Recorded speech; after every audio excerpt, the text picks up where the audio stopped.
Poultry farmers అందరికీ నమస్కారం. మీరు కూడా ఈ విధంగా న్యూస్ పేపర్ వేయకుండా బ్రూడింగ్ చేస్తున్నారా? అయితే మీ చిక్స్‌లో లెగ్ వీక్స్ వచ్చే అవకాశం ఉంటుంది. చిక్స్ షెడ్‌లోకి రాకముందే బ్రూడింగ్‌లో వరి పొట్టు పైన న్యూస్ పేపర్ వేశాక చిక్స్‌ని బ్రూడింగ్‌లో దించుకోవాలి.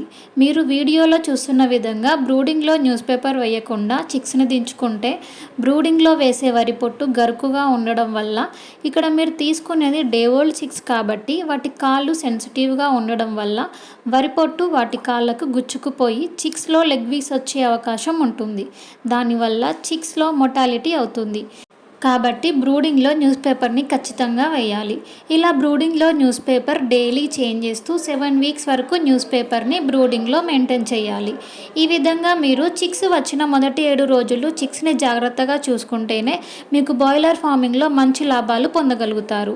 వీడియోలో చూస్తున్న చిక్స్‌ని మా పీపీఎఫ్ హ్యాచరీ నుండి 1200 చిక్స్‌ని కస్టమర్ తీసుకోవడం జరిగింది. పౌల్ట్రీ ఫార్మర్స్‌కి ఎవరికైనా వెంకా 430Y బాయిలర్ చిక్స్ కావాలి అంటే మా పీపీఎఫ్ హ్యాచరీని సంప్రదించండి.